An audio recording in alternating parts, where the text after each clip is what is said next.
بسم الله الرحمن الرحيم. الحمد لله رب العالمين، والعاقبة للمتقين ولا عدوان إلا على الظالمين، وأشهد أن لا إله إلا الله رب العالمين، وأشهد أن محمدا عبده ورسوله المبعوث رحمة للعالمين، صلى الله عليه وعلى آله وصحبه أجمعين. أما بعد، السلام عليكم ورحمة الله وبركاته. Ndugu yangu katika iman, bado tupo katika safari ya kuzitazama athari za kuyajua majina ya Allah subhanahu wa ta'ala, na leo tupo katika athari nyingine, ar-ridha. Ar-ridha min thamarati ma'rifati al-mu'mini bi asma'i Allah tabaraka wa ta'ala wa sifatihi. Faman 'arafa Allah bi'adlihi wa hikmatihi wa lutfihi wa rahmatihi wa annahu subhanahu al-hakamul 'adlu ar-rahmanur rahim اللطيف الخبير أثمر ذلك في قلبه الرضا بحكم الله وقدره.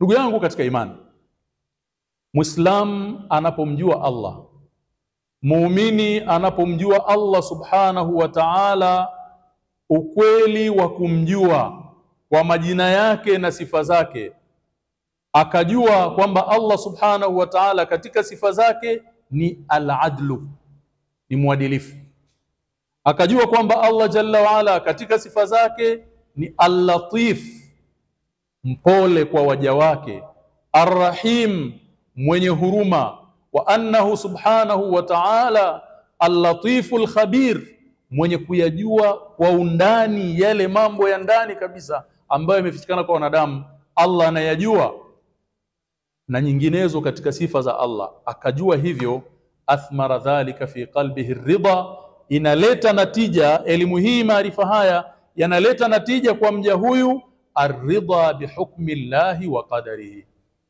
Katika maisha yake daima atakuwa ni mwenye kuridhika na hukumu za Allah juu yake, maamuzi ya Allah subhanahu wa ta'ala juu yake, qadari za Allah subhanahu wa ta'ala juu yake. Kwa hiyo mtu huyu anaishi la ya'taridu ala amrihi wa nahyihi.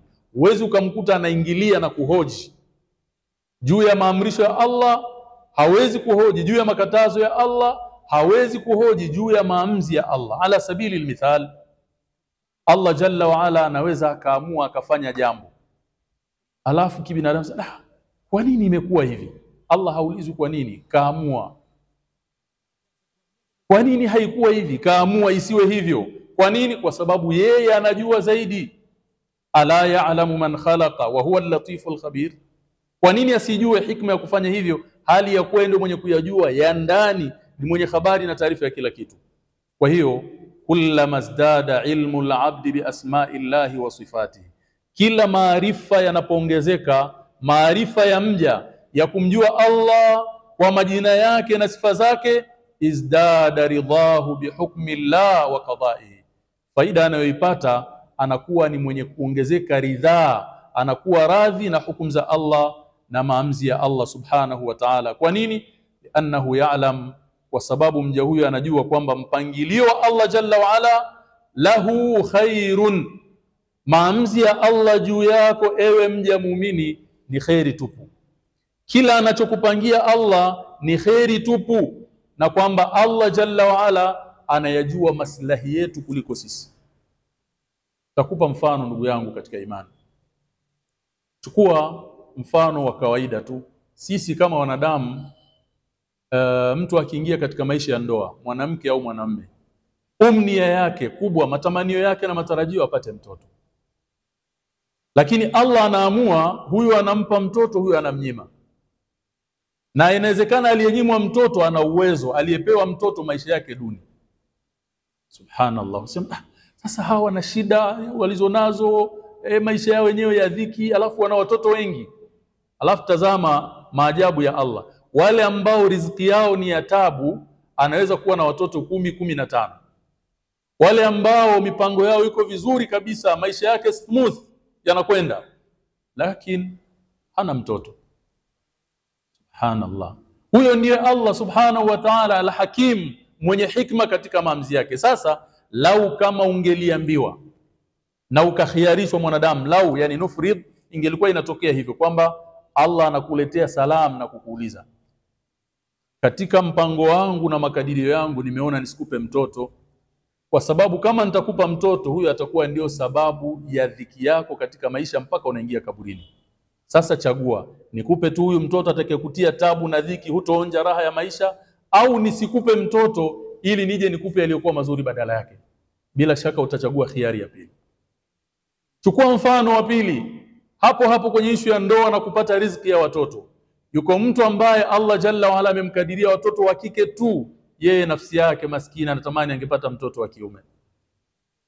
Subhanallah, atakuwa anaomba ya Rabbi, nami ungenipa mtoto wa kiume, ungenipa mtoto wa kiume. Lakini katika ilmu ya Allah anajua pengine kad yakunu hadha alwaladu adh-dhakar alladhi turidu sababan fi shaqawatika wa dukhulika an-nar iyadhan billah. Pengine mtoto huyu ambaye unamtaka wa kiume angelikuwa ndio sababu ya dhiki yako na kuingia katika maasi, ukafa hali ya kuwa ni mtu wa motoni. Kakadiria kwa kukupenda, kwa huruma yake akakunyima.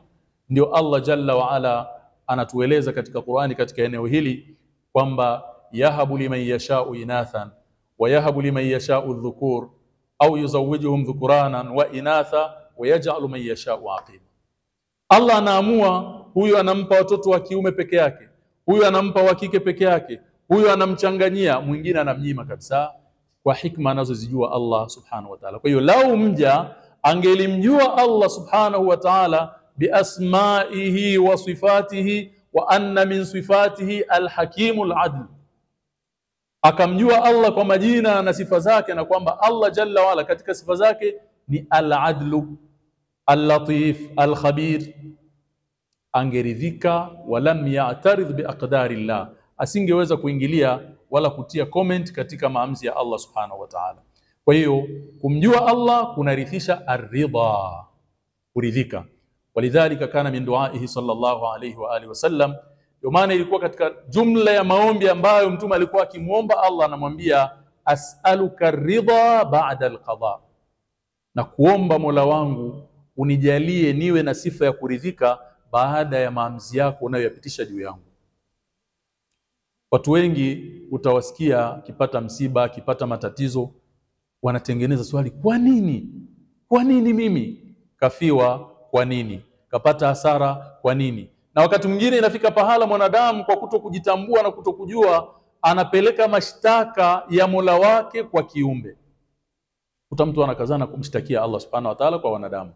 Yani mimi ndio wa matatizo, mimi ndio wa kufiwa tu, mimi ndio wa hasara tu, mimi maisha yangu ndio kuumwa tu, mimi ndio wa huzuni siku zote. Unamwambia nani?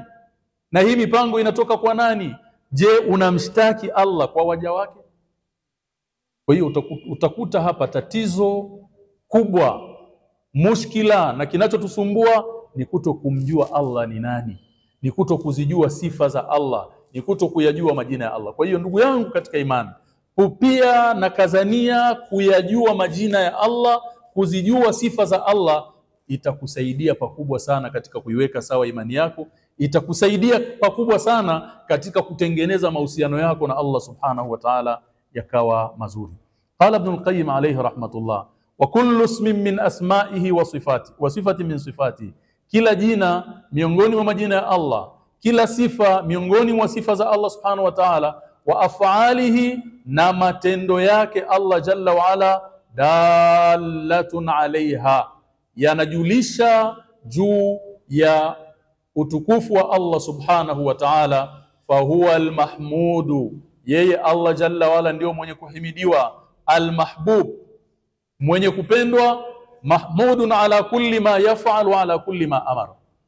Allah tunatakiwa kumhimidi na kumshukuru katika kila jambo, katika kila anachofanya na katika kile anachoamrisha. Idh laysa fi af'alihi abathun, kwa sababu katika matendo ya Allah hakuna anachokifanya kwa upuuzi. Ta'ala Allahu an dhalika uluwan kabira, Allah ametukuka na ametakasika kufanya mambo kwa upuuzi. Wala fi awamirihi safahun, wala katika maamrisho yake hakuna ujinga, hakuna kile alichokiamrisha Allah kikawa na ujinga. Ta'ala Allahu an dhalika uluwan kabira, bal af'aluhu kulluha, bali matendo yake yote Allah Jalla wa Ala la takhruju anil hikmati wal maslaha wal adli wal fadli wal rahma.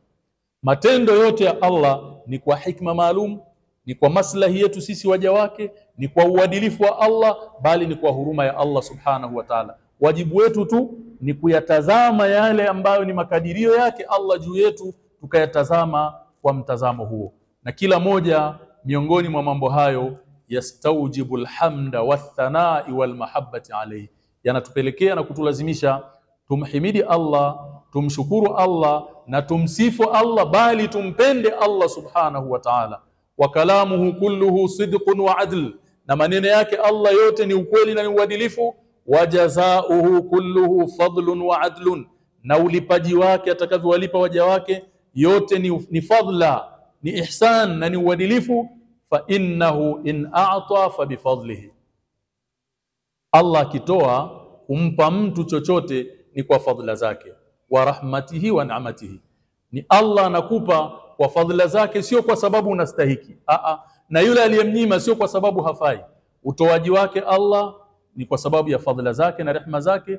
Wa in manaa, na akizuia, amempa huyu kamnyima, au aqaba, au kamwadhibu huyu, fa biadlihi wa hikmatihi, ni kwa uadilifu na kwa hikma. Kwa hiyo ndugu yangu katika iman, jifunze kuwa ni mwenye kuridhika na maamuzi ya Allah subhanahu wa ta'ala. Lakini unalifikiaje hilo? Pale utakapomjua Allah subhanahu wa ta'ala haki ya kumjua, ndio utapata athari hii ya aridha billah, kumridhia Allah subhanahu wa ta'ala katika mambo yake yote anayoyatenda, katika kadari zake juu yako, katika maamrisho yake, katika makatazo yake, katika mitihani yake yote utaipokea kwamba mimi ni mja ya Allah, napokea vile unavyoniamlia, lakini ninaridhika na wala sinunguniki, bali hilo linaniongezea kukupenda ya Rabbi na kuendelea kukuabudu. Ndugu yangu katika iman, ichukue athari hii, iweke katika maisha yako, jaribu kuiishi, utajikuta unaishi mutmainnal bal, murtahan nafs. Nafsi yako itatulia, mawazo yako yatatulia, hutokuwa ni mwenye kujilaumu, stress zitapungua, utakabiliana na mitihani ya hii dunia biridha wa shukri, kwa kuridhika na kumshukuru Allah subhanahu wa ta'ala. Bali ukikompea baina ya matatizo yanayokupitia katika maisha yako na neema nyingi ulizonazo, utagundua kwamba bado fadhila za Allah subhanahu wa ta'ala juu yako ni nyingi. Na huu ndio ukweli wa in ta'uddu ni'matallahi la tuhsuha. Ukijaribu kuzihesabu neema za Allah, kamwe hamwezi kuzidhibiti kwa idadi, kwa sababu ni nyingi mno, na Allah subhanahu wa ta'ala ni mwenye huruma juu yetu. Leo tuishie hapa, wabillahi tawfiq, wassalamu alaikum wa rahmatullahi wa barakatuh.